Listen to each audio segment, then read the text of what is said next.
Hey there, welcome to Her Truth Revealed, unraveling our midlife era. I'm your host, Wonderful Morrison. This space is for the woman who's done pretending, done hiding, and ready to step fully into her truth.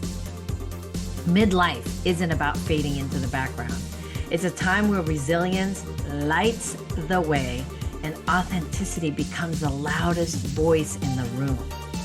In this season of our lives, we are more than just survivors. We are creators, revolutionaries, and unapologetic women rewriting the rules. I've been through my battles, rebuilding from loss, betrayal, and heartache. But here's the truth. Every challenge, every tear, and every setback has led me to this moment of profound transformation. Together, we're going to dive into raw, real conversations that shatter stereotypes, tackle the tough stuff, and embrace the powerful magic that is midlife. So, if you're ready to live this chapter with boldness and joy, hit subscribe. Share this episode with someone who needs to hear it and leave a review so we can keep this revolution going. Ladies, no more masks, no more apologies, just the truth of who we are. Let's do this. Hello and welcome to another episode of Her Truth Revealed, unraveling our midlife era. Now, thank you so much for being here. My name is Wonderful Morrison, and I'm your host for this lovely time with our beautiful guest. And what are we about? What is Her Truth Revealed about? And it's really about women leaders, women entrepreneurs, women badass warriors that have always kind of rubbed the status quo in the opposite direction. And we're just now talking to each other about how we got here, what motivated us to get here, and why we need to talk to each other and to tell the world about our own journey. So before we get started though, I just want to say thank you for all of those that listen and share and leave comments and previews. I love you, love you, love you from the bottom of my heart. Thank you for helping me get to the top 10% of the global market of podcasting. I'm so grateful. Thank you. And please keep doing so and share some more because I know you're going to get something amazing out of this conversation because this woman I have on, I just met her. I met her from an email. Okay. We're virtual friends. And our first conversation, I was like, oh my gosh, we're the same people with different stories. You know, we find each other. We find each other, women leaders, women who are challenging the status quo. We find each other. And I'm so grateful I found Tammy, and I'm so grateful that your people found me. And without further ado, welcome to the show, Tammy. Thank you, wonderful. And it is wonderful to be here. I've been looking forward to this conversation for weeks, so I'm glad we are here and can't wait to dive into our conversation today. Yes, me too. Now, I just want to give our audience a little bit of an insight on who you are. So give us a little bit of who Tammy is and what are you here to do? Sure. So again, my name is Tammy Alvarez, and I am the founder of CWC. And we are here to make sure that everyone, no matter what you do for a living, wake up and love every Monday. And that is our sole mission. And there's so much dysfunction out there. So we're recession proof, right? So we've got lots and lots of work to do in terms of helping everyone step into what they want for themselves in a way that serves them.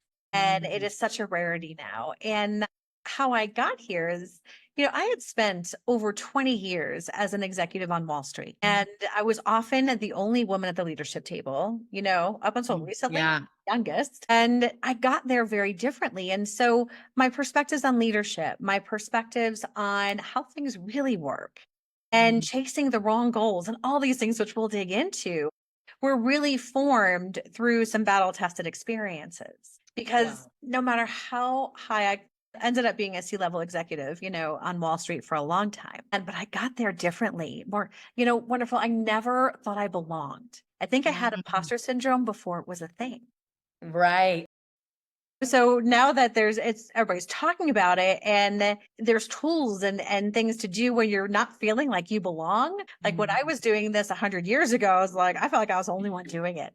And, and so that whole process, and that whole journey has led into a purpose-led business and career in helping others find their way. So let's dive in a little bit to this belonging thing, right? Because I think so much of that is driven from our youth, what happened or where we were and what was happening in the world at that time, right? And what your personal experiences were. So here you are, made it to C-suite level on Wall Street, which is like a feat in itself to get onto Wall Street and then to get to the C-suite. Being primarily the only woman and the youngest woman is another feat in itself. So you're like hitting all these markers but what drove that? What drove that, Tammy? Like what got you to that version of you? Like what happened to get you there? I had an insatiable level of ambition, and it was fueled by fear. Mm, That, because my upbringing did not give me all the things I needed to be there. And yeah.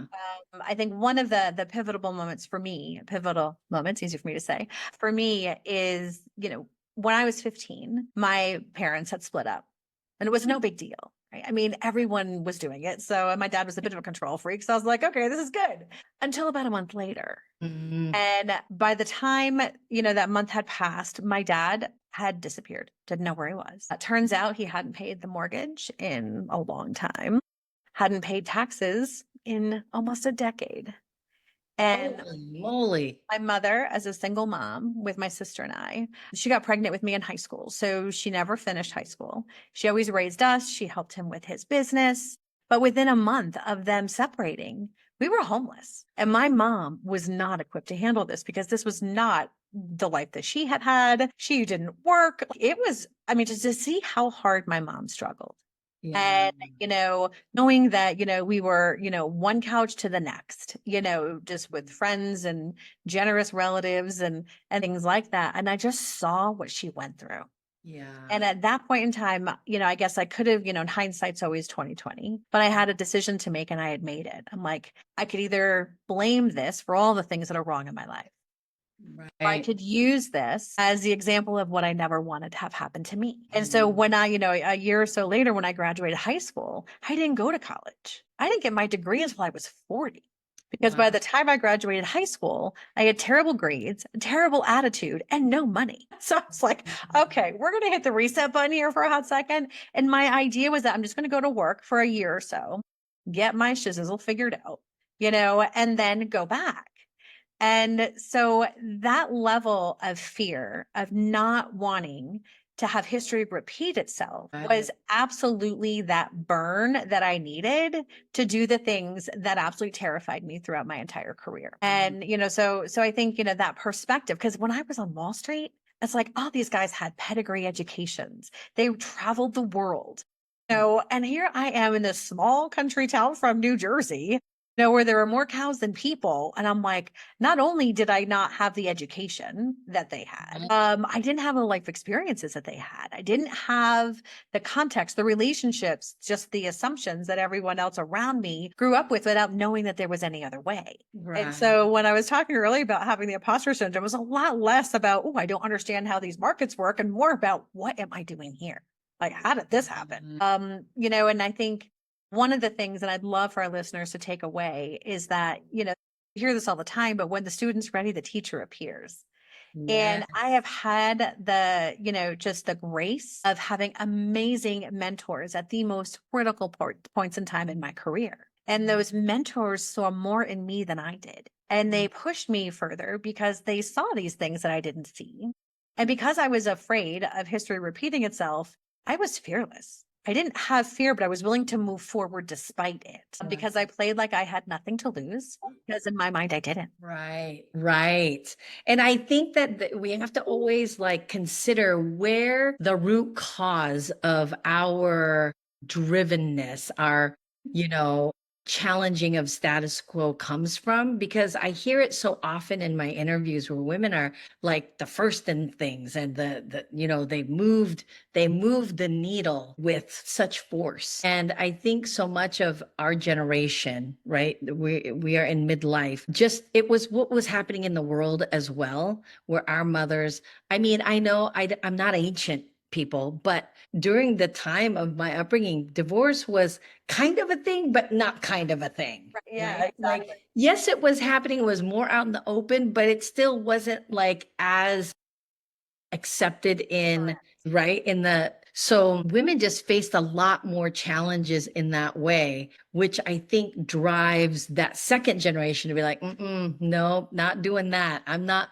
no man's gonna, I'm not depending on, but at the same time, we still yearn for a traditional way of life in terms of our natural design DNA makeup of nurturing, mothering. That's a thing. So here you are in corporate America, and you're at the echelon of corporate America. Like, this is like numbers being thrown around all day, and it's very high stress because the market is only ran in a day-to-day basis, right? And so you're having to be on your toes. Where did family fit in this? Where did you decide, like, okay, I'm going to be a wife, I'm going to be a mother? Like, how did that play a role? Yeah. And so I ended up marrying my high school sweetheart. And so Oh. he was in college when we met, and I was a senior in high school. And so we had met, and I'd gotten married when I was 21. Never wanted kids though, right? That was not my thing because I had a career to conquer. And we agreed. And then eventually the annoying kids in the restaurant started to become cute, and we had a dog and didn't kill it. So I was like, okay, this is a good sign, right? Like we could actually keep something other than ourselves alive. And so we had my daughter, Emily. And he was a stay-at-home dad. And so he was a trailing spouse 3 times in terms of moving to different locations for my job. I never, and this was, I think, where the luxury, comes in terms of being able to do this as a female leader in corporate, but I never had to say, let me go check before I had to go on a business trip. Like they'd be like, we need you in Asia for the next 3 weeks and your flight, here's your tickets for tomorrow. And I'd be like, fine, I'm going. Right. Because I knew that everything at home was taken care of. I was the mom that was always calling. I'm like, where's the pediatrician's office again? Like trying to make it on time for an appointment. It was just a hot mess. But we made it work. And I always Yeah. felt like, as a mom, like you would always lose my Mother of the Year award at least by February, right? By screwing something up. And, the guilt and everything else is like, I'm not enough. I'm putting everything all out here, and I'm just not enough for, all the other things. But my daughter and I, could not be closer, so those things that we think are going to destroy the things that are most important to us in terms of family, at least with children in my case, I think that, that wasn't something that impacted our relationship, but actually strengthened it. But I think you also were momming in a way that was right for you, which is what we need to normalize, not the whether you work or don't work. It's momming your version.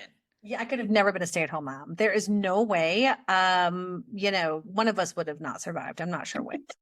That would have been more detrimental to Know the thyself, right? And I knew one and done. That was all my limit was. I'm like, that's it. yeah. Good there. But this ultra focus on work and this ultra focus to be successful and to provide. Because at one point in time, we had a giant house, we had horses because my daughter was an equestrian. My husband was a pilot. So, we had planes and stuff. So we were doing all the things, but the outside, it looked outside. fantastic. Yes. But ultimately, that singular focus was what destroyed my marriage.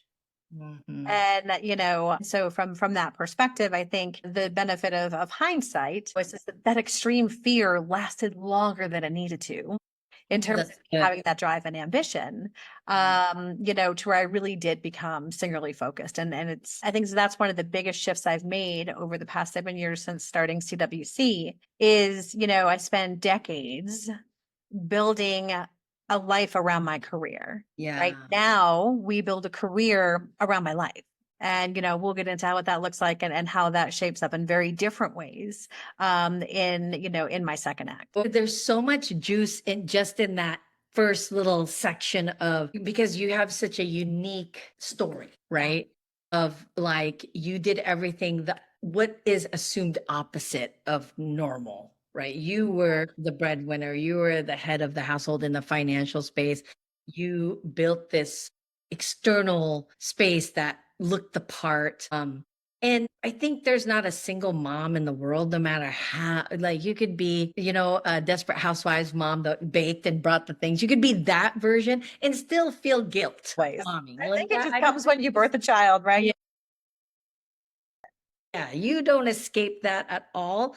But tell us, what was the breaking point, or maybe that moment that really solidified, like, okay, I'm not doing this version anymore, right? Because it Yeah. doesn't necessarily have to be, everybody assumes, well, it was the marriage, it was the kid. It might not be, right? So we have to hear the different variations of when a person just decided in that moment of like, I think things have to be different. What was that for you? Yeah, my different came, I think, in three major stages, right? So going from nuclear family, externally, everything is amazing, aspiring career, all the things.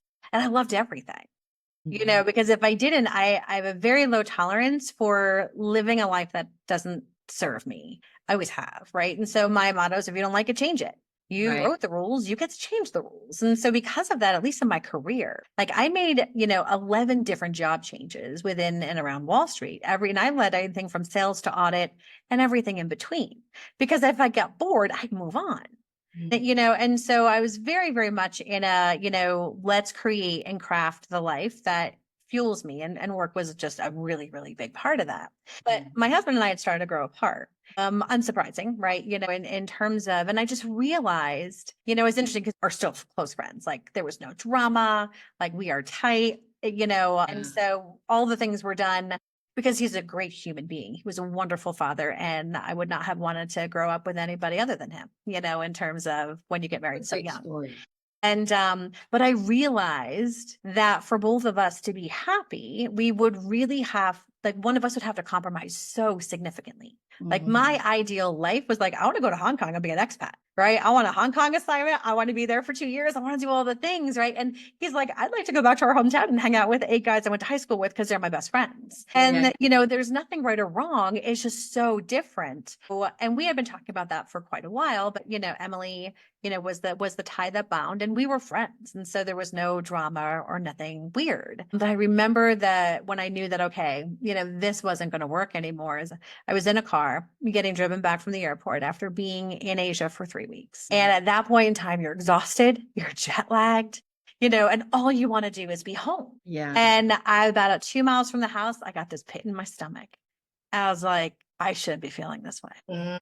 And that night was the night we called it. And it was a slow wind, in terms of getting everything. But that was the night we made the decision that us as the way we were then, So that was the first bit of unwinding and reinvention. But once my daughter left, once she went to college, because we were in North Carolina at the time, I gotten transferred with Bank of America from New York down there. I always wanted to go back to New York. Right? As soon as I got to Charlotte, I was there for like a half a year. And I'm like, okay, this is going to be a 7-year prison sentence. Like it just did not vibe with me. Made some great friends, but it was just, I'm a city girl, like a big city girl. And so I always knew I wanted to go back to New York. And so that was the second piece of it, was really, getting a role back in Manhattan. It was always around financial services, but this was going to go back into the epicenter of where all the cool things happen. And so my move back to New York was the second big reinvention, because as I had gotten my fancy apartment, right, and all those things, and I was setting it up, and I had realized at, I don't even know, early 40s, that this was the first time ever I was living alone. Yeah. I got married at 21. And so I didn't have that single live with your girlfriend's roommate thing. I never went to college. Right? The city vibe was not happening for us. Right. Yeah. And it was just, and so, on one hand, I was terrified to be by myself because I'd never done it. So it took me a long time not to jam pack every weekend with every possible thing you could do. But then I also realized this is the first time I got to decorate an apartment without thinking about a man, a kid, or an animal. And I'm like, oh, so this is totally my she shed. Right. And so that was a lot of fun, doing that. So living, that single Manhattan life by design, and surrounding myself with the people and the things that I love the most, that was really my permission to put myself first. And that was probably the first time in my adult life that I had done that. And I'm like, oh, it's kind of fun. like this. Yeah. So that was the second big pivot for me. And then the big pull was, and I remember the day I was sitting in a board meeting because I loved my work. That it fueled me, it drove me, it gave me purpose. And it was a very big part of who I was, still. But I remember sitting in this boardroom and we had missed earnings again. And we were just waiting for our boss to come in because that's when, that's when the first starts to fly. And, normally and everyone is like blaming everybody else and like punting is like, wasn't my fault, it's their fault and all these things. And I used to love those games. And I remember I felt like I had this out of body experience, how you're floating over the table and you're watching, but you're not actually there. Yeah. And I remember having that feeling.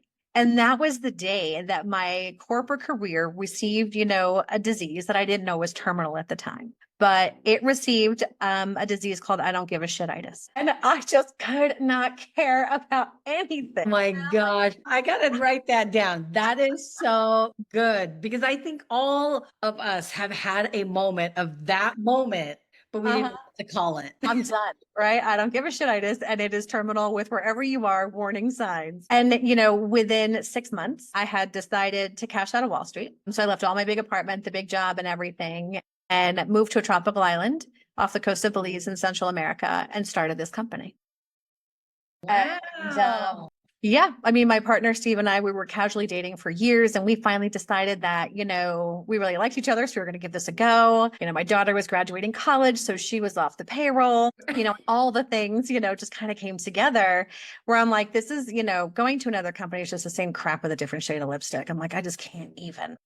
And I never really wanted to be an entrepreneur. But it was really the only thing that was going to allow me to just travel the world and build a life around my career. And that's what I did. And I have like chicken skin all over because what's exciting me is although that initial story of like your mom falls, that is not a unique story. So many women during that time in the world when their husbands left had zero clue what the bank account was, right? Didn't know where any of the real living type of resource could be handled.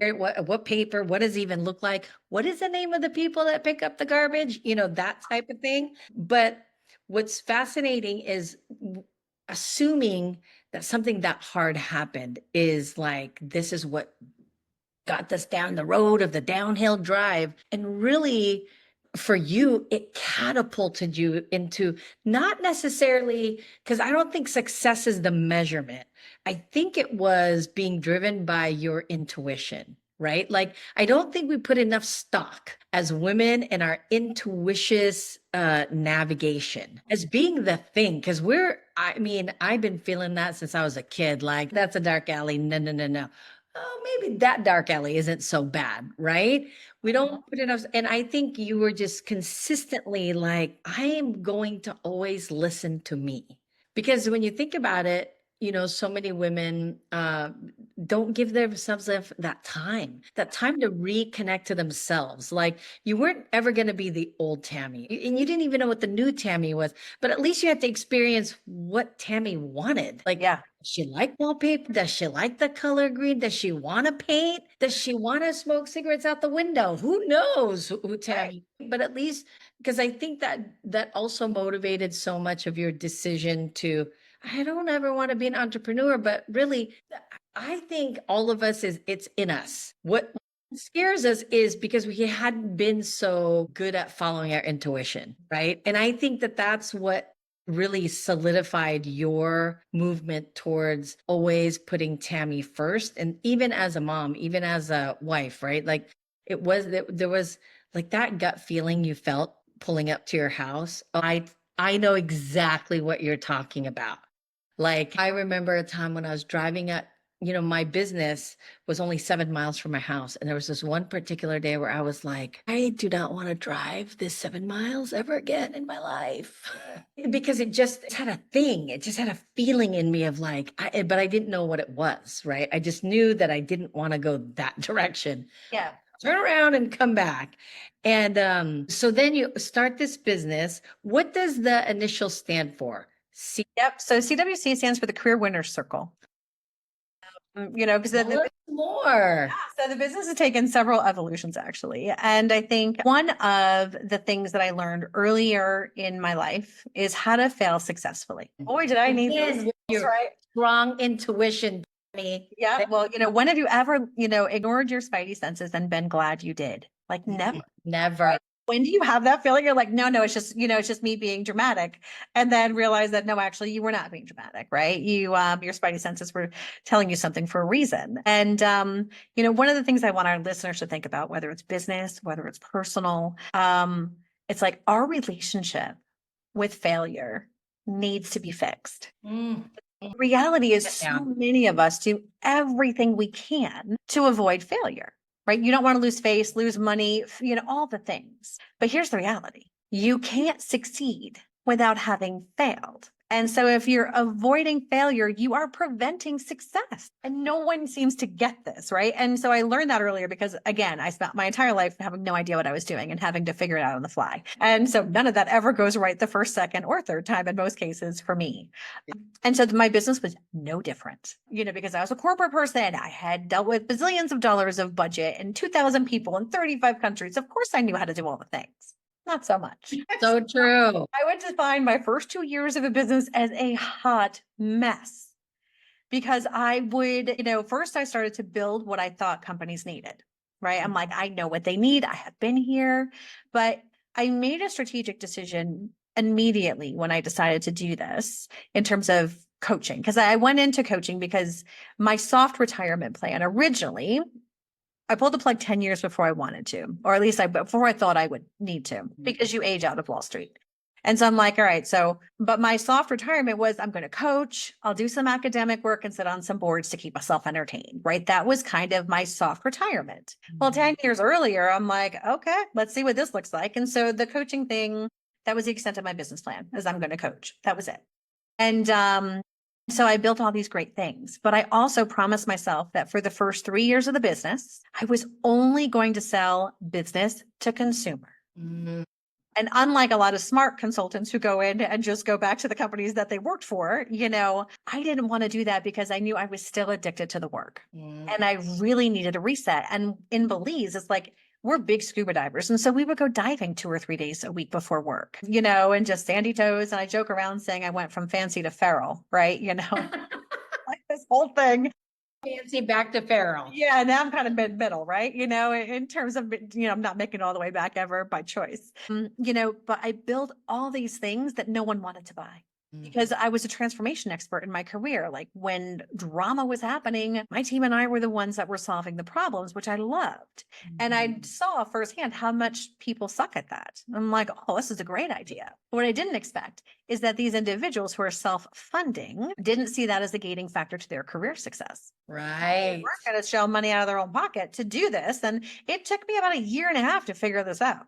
Slow, not stupid, but I do get there eventually, right? So I realized that. And then I listened to all the experts and, all the click funnels and this and that. Because when I started, I had no idea what an email campaign was, what a nurture series was, what a lead magnet was. I'm a corporate knucklehead. And now I'm going B2C with zero even idea of how this is really done. And so over time, the business found me. And how the business originated back in its early days was executives that would come to me and do it. I don't know that I can pull the plug and move to a tropical island, but how'd you do it? We built our signature program, which is designed to help mid to senior level leaders pivot out of the soul crushing grind and step into something that lights them up every single day and make more money. They're making on average about 20% more instead of taking a step back, which they're all worried about. And I built that signature program in 2 days because I looked and I'm like, how did I do this?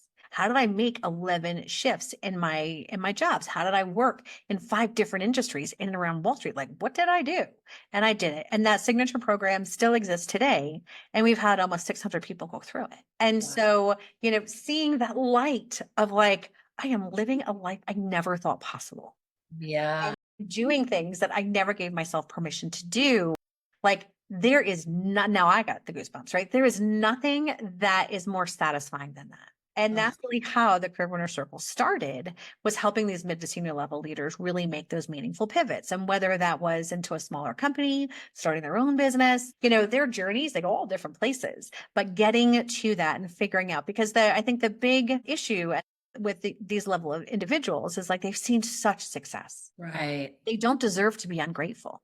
Right. It's like, what are you talking about? You've got, houses and spouses and kids in college. You've got all these things. Like, how dare you be dissatisfied? Right. Because Right. you're supposed to. Yeah. And so it's unpacking the mess as much as it is the tactics of like how to reposition. Yeah. And I help leaders make that shift. Now the coaching team does, from getting paid for what they do to getting paid for what they know.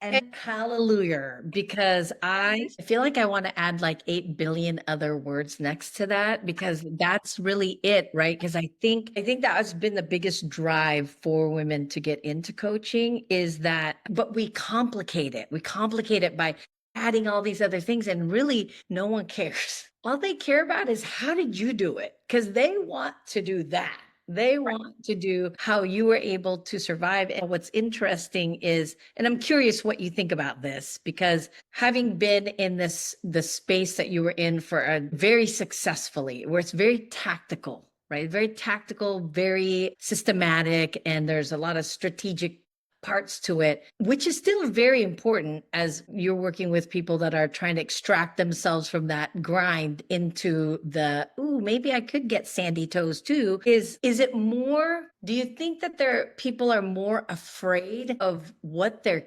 capable of, or do you think they're more afraid of the unknown? Because those are usually the common things, right? They'll say, well, I don't know. If I had a plan that I can see to the end, I'd do it. And I'm like, do you ever though? Do you ever have a plan? Right. And even if you want to, but it's interesting because you work with people that have been so analytically driven, and now they want to like fulfill their soul space. What are they most in fear of, the unknown or themselves? well, it's interesting. I'm going to give a third option here in terms of the things that I Ooh, see. yeah. And what they're afraid of and what holds them back a lot is the expectations of others. They have Oh, spent mic their drop. entire career taking the next step because that's what you're supposed to do. That's what's next. That's what's expected. That's what your peers are doing. That's what Oh, your that's neighbors are good. doing. And so if you are, by all definitions, external definitions, successful, and you Mhm. wake up with that pit in your stomach on Sundays saying, I cannot suffer this foolishness another minute, guess what? You've been running the wrong race. Mm. And that is what, because it's like, how do I tell my wife that I want to go, be a dive master off a tropical island? How do I look at my friends in the country club and say I'm starting my own business? How do I, like, all of these expectations socially that we don't even know Yeah. give us those guardrails that we stay within? And so I think that's a big part that shows up, is just like getting past and this is men, this is women, this is everyone, getting past that expectation hurdle. The other thing is Mm. that we are so good at knowing what we don't want, and we suck at knowing what we do. No idea. Things that are 100%. 45, 50, 55, like, I have no idea what I want to do when I grow up. And I'm like, that's because you're not supposed to grow up. It's a trap. So don't grow up, step one. Yeah. And then step two, do something that lights you up. And so, the journey is so similar for so many people in terms of the things that they get held up on. And so being able to extract, the wins from the past, and that helps kind of guide where you're going and helping them go through that journey. But I think helping people unwind what's possible when they just put themselves first. Because Yeah. if you do that, you show up bigger for every other part of your life, and everyone wins no matter which path you choose. And I think entrepreneurs and business owners get stuck in that too, because we either didn't see the success that we had hoped. And so now we feel like, went out on a limb, I left my corporate job, I thought I can do this. This is way harder and lonelier than I thought. That kind of thing. Or the other piece I see is we're a victim of our own success. And now we cannot contain the beast that we've created. And now we're back in that same grind that we were, only it's under our own shingle. But either way, the same principles apply in terms of how to get out of that and what to do next. Yeah. I mean, you just described the majority of the women who listen in and who are so sparked up on the inside. There's that like ember that's just growing and growing and growing to the phoenix rising of impact. But so many of us say, gosh, I really want to leave a mark on the world before we go. And I want to have that impact to be positive. But on the same note, there's still us. We are still the human beings, although we have the gifts, right? And the measurement of what we see out there in the world in jumping into entrepreneurship is income. It's not dirty, it's not bad, it's not gross to want that, but it is how we measure the value of what we're outputting. But I think there, like you said, that's the thing. That's also the very thing. So I keep wanting to call it CVC, but it's CWC is now in its what year and what evolution and what can we do to participate? Like, what's the Yeah. thing? What is Yeah, and we continue to grow because I continue to have the attention span of a 5-year-old, right? And wanting to do all kinds of new and shiny things because shiny is my favorite color. And so the business has evolved over time. And so we are in almost our 8th year. Thank you. And going from like, I don't even know if I could do this, right? To like, oh, let's take on the world and just serve more and more customers and make that impact. And so with a few years of doing that career strategy work with these executives, then ultimately what started to happen is they were bringing us into their organizations. And they're saying, now I need you to coach me and my leadership teams because we do much more than just the career strategy stuff. And so then we started work with big corporates and some larger organizations from a leadership development perspective. And so we still do that. But then what happened for my business was nothing short of what I consider just magical, because I hit about year 4. I had hit a plateau and I tried all the things and I just could not get past that bubble. It was driving me nuts, And so I finally hired a consultant and a coach to help me with this. And she worked for a larger organization. It's a small, it was a small, medium-sized company type thing. But, they were on, Fortune fastest, growing company list, all that stuff. And all they did was work with business owners to help them scale. And so that was their thing. And so she and I started working together and she was coaching me on all the things that I wanted to know. And then I stopped for a minute. I'm like, wait a minute, what are you guys doing? Because whatever you're doing is actually working. Forget about the things that I want to know because I don't know what I'm doing. Like, how did this right reset that focus on what's not Absolutely. working and what is working? Yeah. And so what she did is she pulled back the curtain and she showed me every nook and cranny of what they did. And a core part of their growth strategy was moving to a recurring revenue model. I'm not talking low ticket memberships, which I tried a million times and failed, but actually fundamentally how you work with your customers from a revenue perspective, always 100% recurring revenue. And, I looked at how they did that and the infrastructure and it was, and I'm like, okay, you're much bigger than me. So what was it like for you 5 years ago when you were my size? And how did that work? And then I had to do some massaging and stuff like that. But basically I cracked the code. And in 1 year I had to hire 7 coaches. And, so from that perspective, and the beauty of was I love to sell. I love getting in front of clients because I know no matter what, their lives, their businesses, and their careers will be better with me in it than without, And so for me, that's not actually sales. It's just like, let me help you get the best out of everything that is important to you. But it was the most relieving thing to see your business scale and not be on that sales hamster wheel. Because so many of us that trade time for money, which is like the most dangerous thing you can do in terms of longevity for your business and your personal and mental health, is that up and down, right? Yeah. Selling a deliver and now poor again, now I got deliver. And so it just got rid of all of that for me. And I was just like, this is fun again. Like all of my business is fun. And it took the worry out. And so now I help entrepreneurs and small business owners figure out that magic for them. Whether you're B2B, B2C, product or service, doesn't matter. We've been able to get this to work for everyone. The formula is the same, no matter. Oh my goodness. And so it was such a game changer for me that, I just felt really compelled to help others figure this out. I thought that was really, really important. And I just want to encourage something here because some of you who might be listening is going, oh my gosh, I'm going to figure that out too. And here is my plea to all you amazing, beautiful business owners. Could you do it? Possibly. Would it take so much time away from the thing you love? Possibly. I just plead that don't. Just go to someone who already knows and is already giving you I mean, part of why I don't say yes to everybody on this podcast because I vet people too. Like I'm getting people on here that I would do work with, that I would be like, oh, I'm ready to hire you. Because the Same. thing is, we got to stop thinking we could do it ourselves all the way through because we can't and we shouldn't. And we need to preserve our energy for the spaces we are amazing in. And that's the first lesson in business. I think everybody just needs to hear. Just take a breath and you're going to get an ROI, a return on your investment for every time you choose into your intuition space and go, I think Tammy's speaking my language. I think I should really reach out to her. I think wonderful speaking the right message. I think because that's why it kind of touches your spirit because it's like, yeah, you could possibly do it, but do you want to? Do you want to do it? Do you want to keep like there's just some things I'm not built for. Right. Could I do it if I had to? Hands down, yes. I'm not afraid of that. But do I want that? That's not what I'm built for. It's not what I was equipped for. And I think we need to leave it to the hands of those that do.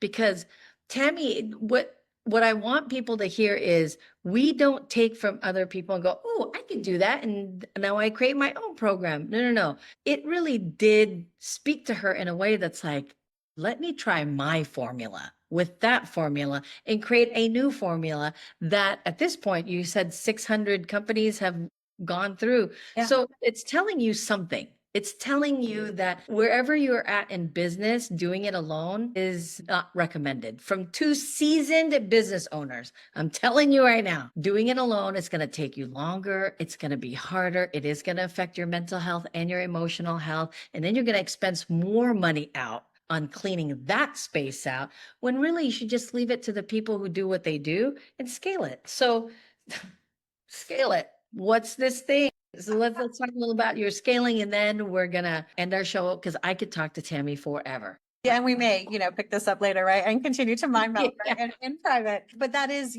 a big part of the program that we're bringing to the table now is for those small business owners who want to scale without killing themselves in the process. And so it starts with a free assessment where we can kind of see, one of my clients calls it the ghost in the machine, and so we can kind of figure out what's holding you back, what's preventing you from really scaling the way you want to. And then it's all the tools and the coaching and the like, use this, it's going to help you go faster. Here's vendors that give you discounts because we've got relationships together and they're going to help you do that. And I think two of the biggest things that I got out of it, which now my clients are getting out of it, is instinctively asking the question, not what needs to be done, but who is best doing this? Because we assume it's always us first. And that is the biggest limiting move that you can make as a business owner. And then two is to find that fulfillment in all parts of your business again. But there's always those parts where like, oh, I don't want to have to do this and I don't want to have to do that. And so imagine a day where you're making more money and more profit than you ever thought you could. And you're only doing the things that you love that play to your strengths. Because you know the secret sauce to being able to leverage the power of others, to be able to do the things that they love, that is not your secret sauce. So guiding people through that and helping them figure out how to make those decisions, when to make those decisions, how to get over pricing anxiety, because we all have it and will continue to have it, and just really having that secret weapon, as your advisor is one of the biggest things that our clients are getting out of the program. Yeah. I love everything you're saying. And thank you so much for sharing your incredible story. I want to ask you a question I ask all my guests because I find this completely fascinating. So here you are, Tammy in the future, and you're walking down the street in your Belize outfit and, you're just all sandy toes and all that. And you walk into a cafe and you see 25-year-old Tammy. What would you say to her that she would actually listen to today? It's a lesson I learned too late, not too late, but much later than I would have preferred. And as we talked about before, like I never fit in, like I just wasn't like the others. And I always thought that because I was different, that was my Achilles heel. But what I found out is because I was different, that was actually my superpower. Oh my gosh. I don't know if that hit anybody else, but that hit me pretty hard right there. Yeah. That's beautiful. So, yeah, there's a epic story that goes along with it that I'll have to tell you another day. Right. But it was another Clash of the Titans, moment where like, if I had known that 20 years ago, that would have been really helpful. Yeah. And I just think none of us, when you don't feel like you belong, and you're like, why am I here? And what am I doing? It's like, you're there because you're different. It's not a Yeah. charity play, or anything like that. And I think that is what more of us need to know. And I did not set out to start a podcast for any other reason than to call myself in by telling my truth, but to also kind of be a beacon to all the women that are just like me. And I think that's why that hit me so hard, because more than not, the women I get on the show is just that. Like, we've been fighting this uniqueness as if it was the enemy, right? As if it was the Achilles heel, like you said. But really, now in our midlife, you're right. I wish I'd learned this 20 years ago. I'm glad I learned it, but I realized, holy crap, that's my superpower. The thing that I have been like punishing myself for is the thing that's actually, oh my God, that's what people pay for? Holy crap. And I think that's a great reminder for all of us to hear that is what I have two daughters, and I would like them to know that their uniqueness is actually the most shining part of who they are. And I have two granddaughters, and I think, and I'm not saying that men aren't affected by this, but really you can see it in a lot of young women, and you see yourself in it. So Yeah. thank you so much for that golden nugget of your truth. Thank you for sharing your truth and sharing it in such a delightful, fun. That was such a fun conversation to have with you. And I really believe that what you're doing is exactly what you're supposed to be doing. And you're out here to help all of us scale in a way that's truthful for us, right? Not the grind and the hustle. And I appreciate that, because I'm over grind and hustle. For you guys, go find somebody else, because it's still out there. There's still a lot of people that sell the grind and hustle. Sure. Absolutely. And yeah, we're done with that. Thank you so much. Thank you for your time. Thank you for your energy. Thank you for being my friend, even though we just met online. Sometimes, you find a soul sister immediately, right? So it's just funny how that works out. Exactly. And if this episode hit you like it just hit me, I encourage you to share it, because there are more women out there that want to feel seen and heard. And I feel like this conversation if I felt seen in it through her story, I know there's got to be other women out there that will feel seen through it. So share away. Leave us a review, and all of Tammy's information will be in our show notes so you can reach out. I know you probably offer like a free conversation of some sort. Yeah, absolutely. Well, what we can do is, from the Scale Your Business, we can have a complimentary strategy session, not a cheesy sales pitch, where you tell me about your business. I'll look into it and give you an idea of, what the likelihood is for you to be able to do the things that we talk about. And all of that is complimentary. So we'll drop that link in the show notes as well, so people can participate. Bringing the world to a place of happiness and success. And I wrote down this right here, if anything else, your relationship with failure needs to be dealt with, people. That is the truest statement of the day. Thank you again. Thank you, everyone. Until next time, just love on you. Love on you. Thank you, everyone. Thanks. Bye. Thank you so much for being with me on today's journey. If you felt something resonate, if you saw yourself in this conversation, please take a moment to subscribe. Share it with a friend who needs this space, and leave a review.